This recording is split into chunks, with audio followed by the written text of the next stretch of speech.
I play smarter. I invest with Morning Line. You build your stable.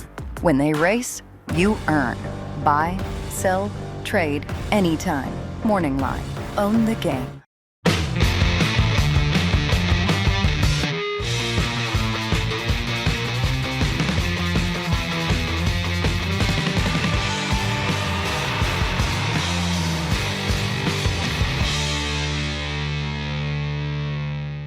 Hi everyone, David Aragona and Mike Beer here, taking a look at the race that kicks off the late pick 5 sequence on Breeders' Cup Saturday, the one right before the main event, the Breeders' Cup Classic. Race 8 is the Breeders' Cup Turf. This one going the 1.5 mile distance for the older horses on the grass course. And with this Breeders' Cup late pick 5 sequence looking so interesting, you definitely want to do a deep dive into the handicapping. You could do so with the DRF Past Performance packages. You can save $38 for the value of everything included here, the clocker reports, the player's guide, the betting strategies, and a whole lot more. Check it out at shop.drf.com or by using that QR code on screen.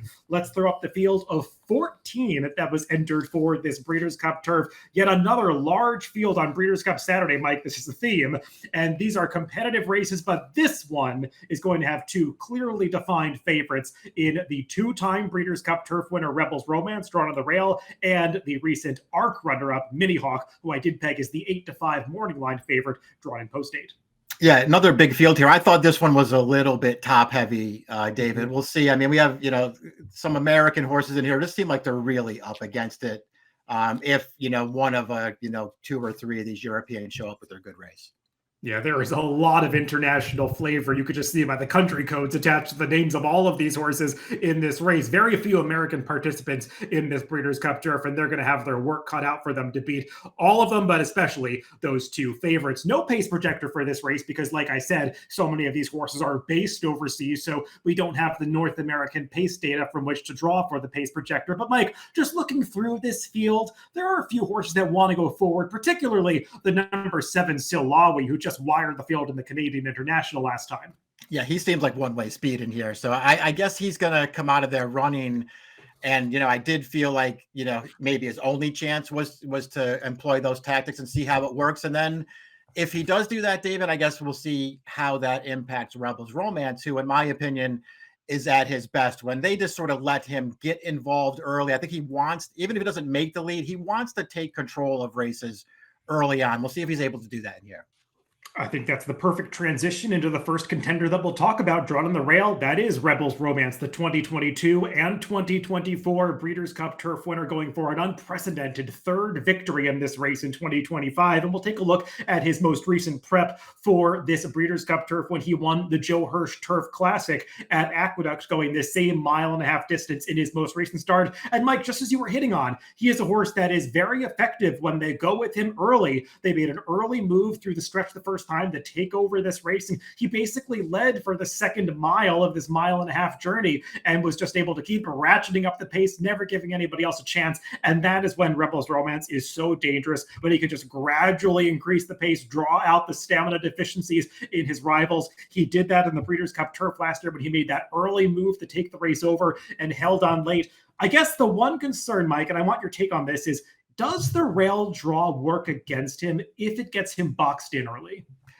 Yeah, I mean, I think they're gonna probably try to avoid that. You're right, though. Yeah, you don't want horses dropping in front of you with a horse like Rebels Romance and getting them boxed up, because he just doesn't seem like he's comfortable running that way. And you can go back. There are races, if you go back through a lot of his replays over in Europe, races where he did not run really well when he was forced to sit in behind horses. As you point out, he wants to turn this into a stamina test. He stays all day long, so he wants to take over early and make horses run him down. He's really, really good. I mean, we showed the replay of the Turf Classic last time. Those horses couldn't go with him. It's a different story this time. This is a way tougher race for him, but his quality and his credentials cannot be questioned. He is a top horse. Yeah, his career record is remarkable. 20 for 29 in his career, having won this race a couple times in the past. He is the one to beat in this race. We'll see if he can do it again this year. But Mike, the horse drawn right outside of him, the number 2 Goliath, he's got a pretty impressive resume himself. In 2024, 2 summers ago, he won the prestigious King George VI and Queen Elizabeth Stakes over a very good field that included Blue Stocking and Rebels Romance also in there. Mike, Since then, he has not quite gotten back to that level, though he's run well a few times. I mean, he wasn't disgraced when they shipped him over to Japan for the Japan Cup last year. And his last race in Germany, he did get back to the winner's circle in a Group 1 race. It was not a competitive pace scenario. He just got to the front end, was able to sprint home, going to the outside rail at the end of that race. It was a step in the right direction for him. He has just become a little tough to rely on at this stage of his career. Yeah, that's my big concern with him too. Overall, I don't love his form so far as a 5-year-old. He does have 2 wins this year. He did get another Group 1 last time. But both of the wins so far this year, David, are just races where they just let him walk on the lead both times. And it felt like he really took advantage of those races. But if nothing else, he got back on track last time. It was a nice one. He did dig in to win last time. And as you were, sort of pointing out earlier too, that King George last year, if he could, that race makes him a huge contender. And he got a perfect trip in that race, but that was a giant performance over a world-class field. I'm not sure if he's still that same horse, but if he is, he can win here. He'll be a fair price. He's got the right running style for this distance at Del Mar too, because he's a really handy kind of horse. And I also feel like I just wanted to point out, his form this year is not great, but I think he's a 1.5 mile horse too. And they've been going a little bit shorter with him this year. I think he benefits from going 1.5 miles. Even his trainer has said, when he's able to keep this horse happy before a race, through a race, he'll run his top effort. He just doesn't always know how to do that. And even he's surprised by some of the efforts that Goliath puts forth. The number 3, Amalok, he is one of the most lightly raced runners in this field, just making the 7th start of his career. He went undefeated through his first 5 races and then tried a Group 1 company in the Irish St. Leger last time, stretching all the way out to 14 furlongs at the Curragh. He couldn't really compete with a top-class older horse in El Rifa, but he ran okay to be second in there. And he did win over this 1.5 mile distance during the Royal Ascot meet in the King Edward VII earlier this year, Mike. So he's been gradually improving. I guess my question for you is his style going to be suited to American racing? I wonder if he's got the turn of foot for this. I don't know if he does. That's a real question for me.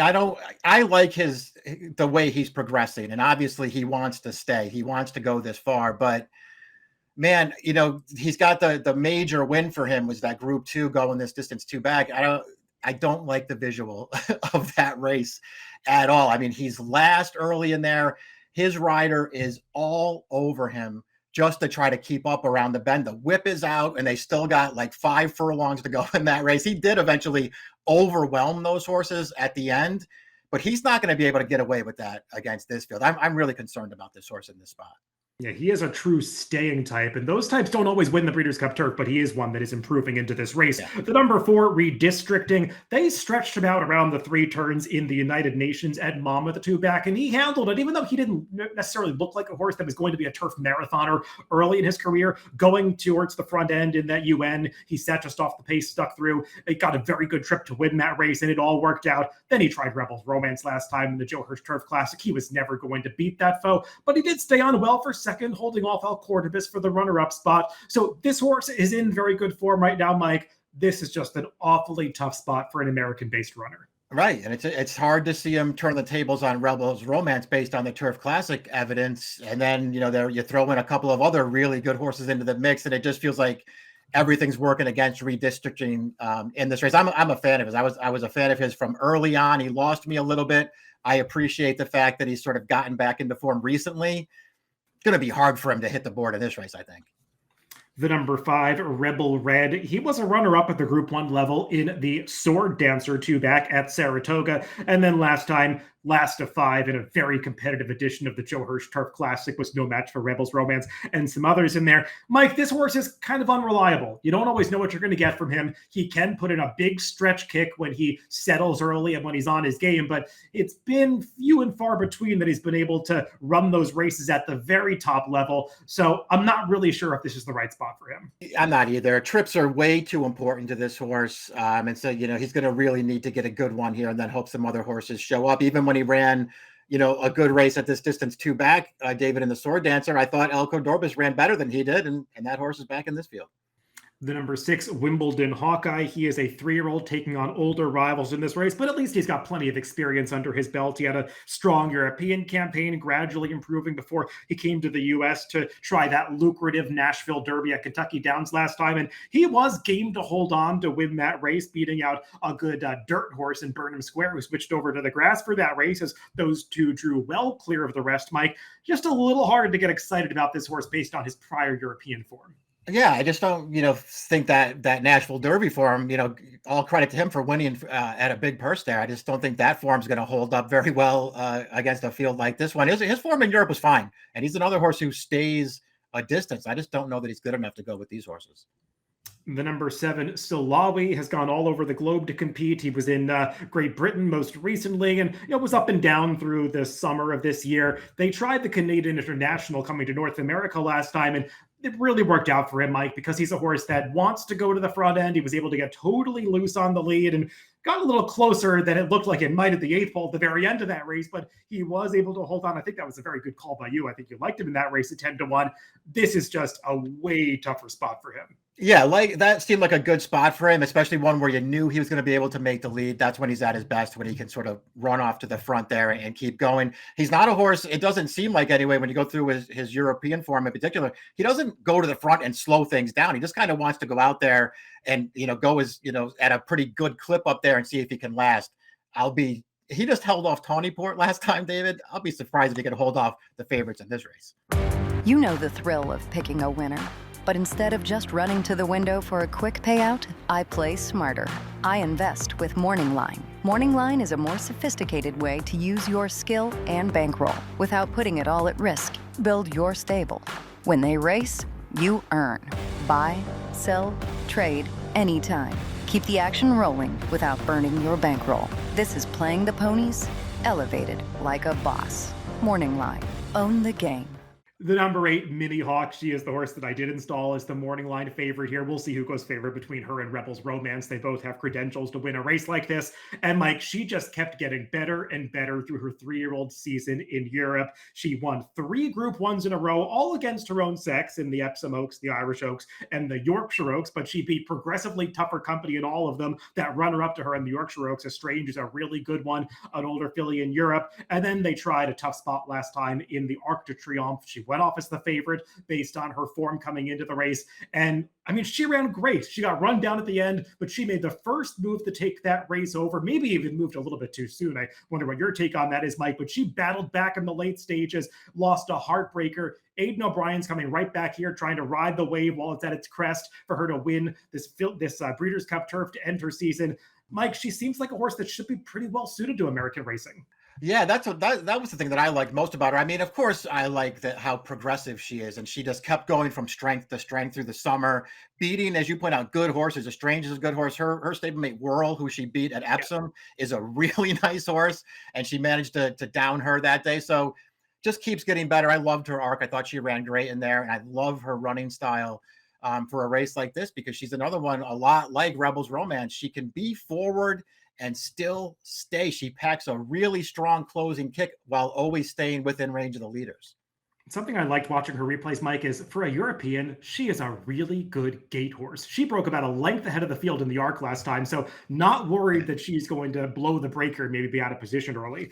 The number 9, Gold Phoenix, I mean, got to give it up to this veteran gelding who's been running at a high level in Southern California for a long time. This will be his 4th attempt at the Breeders' Cup Turf, and it's not like he's been disgraced at this race in the past, Mike, especially the last 2 years. He finished 4th both times at huge prices, so maybe could round out the superfecta once again. It's going to be a tall order this year. I think it's a fair way to look at him, though. I mean, maybe you'll see him get a piece of this thing again. I'm sure that's what his connections are hoping for. He's a handy kind of horse as well. He gets good trips in his races, so maybe things will really work out for him, and he can just sort of, sit in there, make a run through the stretch, grab a piece of this purse. Another horse, it's just really hard to see him coming out on top if all of these Europeans show up with their good race. The number 10, El Cordobas, he is the Godolphin second string in this race. He was a grade one winner, though. Took down the Sword Dancer this summer at Saratoga. We could take a look at the replay of that race as he holds off Rebel Red, who we already talked about as a bit of a stretch in this race himself. So El Cordobas is stepping up to face a tougher field here, and he was no match for his stablemate Rebels Romance in the Joe Hirsch Turf Classic following this victory that we're taking a look at, Mike. Didn't think he got as good of a trip as he did in the Sword Dancer because he went off the inside. It was probably the best place to be last time in the Joe Hirsch, with about a mile to go, and it was 2 to 3 wide around the turns after that. So maybe a bit of an excuse not to get redistricted for second at the very end of that race, but he wasn't good enough to beat Rebels Romance that day. It's kind of hard to envision him turning the tables here. Yeah, I look at him the same way as you do. It sounds like I liked that win that we just watched there, the Sword Dancer. I know he got a good trip in there, but I liked the way that he finished that race off. He wasn't going to beat Rebels Romance last time, but I did not care for the trip that Johnny Velasquez gave him in there. And I do think he ran the second best race. I can't necessarily see him beating the favorites in here, but of all the long shots in the field, and he's 15 to 1 on the line, he's the only one that I would consider using. The number 11, Rashabar, another runner coming in from Europe, kind of like Amalok, who we talked about earlier, a progressive horse, one who keeps getting better as they step him up in company, though he has not done nearly as much winning as Amalok has done. He's just 1 for 11 in his career with 6 runner-up results, and he's kind of a weird horse as he's showing up in this race, Mike, because you go back to his 2-year-old season, he was a really good sprinter. He was Group 1 placed over 6 furlongs in the Prix-Morny last summer in 2024, and they've gradually stretched him out in distance this year. He's never gone as far as 1.5 miles, but I will say his trainer has had success with prices in this race in the past. That's very true. It's true. It's so funny that you point out too, like he's 1 for 11. His only win is a 6 furlong sprint. And now he's here in the Breeders' Cup Turf. Obviously he's handled the stretch out in distance pretty well recently. I don't know that it makes him good enough to go with these horses. The number 12, Tawny Port. Mike already spoke of him disparagingly when he was mentioning the Canadian International last time, where he almost got to Salawi at the end. And Mike, this horse, he's been around for a long time. He was good on dirt early. He transferred that form to turf. He's never really been a grade 1 level horse, and he's never really given me the impression that he's a Breeders' Cup horse. He's definitely not. And, as reliable as he is, as consistent as he is, and he'll stay any distance of ground too, so you don't have to worry about that. He's not a grade 1 horse. And even when they run him in sort of these lesser races, he never wins. The number 13, Hill Road, is going to be another big price in this race as his connections will take a shot with the 3-year-old stepping up against Olders. Mike, he ran okay in the Nashville Derby too back when they got him on the turf. Was no real threat to Wimbledon Hawkeye last time in the Jockey Club Derby, just kind of staying on at one pace. He doesn't have that turn of foot that you really want to see for a turf horse. He did run well on the dirt a few times earlier this year. Just feels like he's another one that's overmatched at this level. Yeah, just a sort of an even kind of horse, especially in the 2 turf races that we've seen so far. I guess that's why, you hear his connections talk a lot about how, he really wants more distance. I guess that's why they think that, because he's just got no acceleration. His ownership group, Ammo Racing, is taking shots with plenty of prices throughout the Breeders' Cup races, so just be aware of that when you're handicapping those runners this weekend. The number 14, Ethical Diamond, a weird horse is showing up in this race, Mike. He was a former hurdler for one of the top hurdle trainers in Europe in Willie Mullins, who went back to the flat a couple starts ago, won a competitive stakes at Royal Ascot, was visually impressive in doing so, then stretched out to 1 3/4 miles, won again over the flat at York. So I guess they decided, why not skip the jumps and just keep him running over the flat course? We'll try the Breeders' Cup Turf. I don't think that their ideal scenario, though, was drawing post 14 against Rebels Romance and Mini Hawk. Exactly. Listen, he's looked pretty good winning those last 2 races. This is a totally different world for him. And I'm sure his connections, if they thought he had a chance to grab a small piece of this thing, I'm sure they're disappointed with the post that he drew. Well, everybody, before we get to the picks, we do want to let you know a little bit about Morning Line. You can unlock access to some of racing's most coveted bloodlines, mares and colts connected to championship pedigrees. Morning Line is a private SEC-regulated marketplace where approved participants can trade licensed interest in elite racehorses, no ongoing costs. Build your stable only at morningline.io. Let's get to our picks for this Breeders' Cup Turf. And Mike, I'll be honest, when I went into handicapping this race, I thought I was going to prefer Rebels Romance to Mini Hawk. Then I started watching Mini Hawk's races. I was really impressed by her. And Aidan O'Brien seems to be pretty trustworthy, especially in recent years with the horses he brings over to the Breeders' Cup. I think she's going to be awfully tough to beat, and I put her on top. Yeah, I think we had a similar experience, I think, handicapping the race too. As the longer I looked at Minnie Hawk in particular, the more I decided I wanted her a little bit more than Rebels Romance. Not that I'm way against Rebels Romance. He's a really good horse.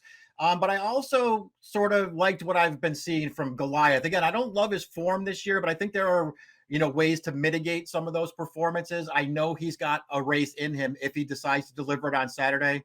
He's got that race in him that can beat this field, and I'm going to take a little shot that he can do it. Yeah, he's a dangerous horse in here. Maybe it's 1 of every 4 times that he produces an effort that's good enough to win a race like this, but maybe at 8-10 to 1, you want to take your shot with him, and I understand that sentiment. 2-8-1-10 for Mike and 8-1-10-3 for me into the Breeders' Cup turf race 8 on Breeders' Cup Saturday. Good luck if you're playing the races this Breeders' Cup weekend.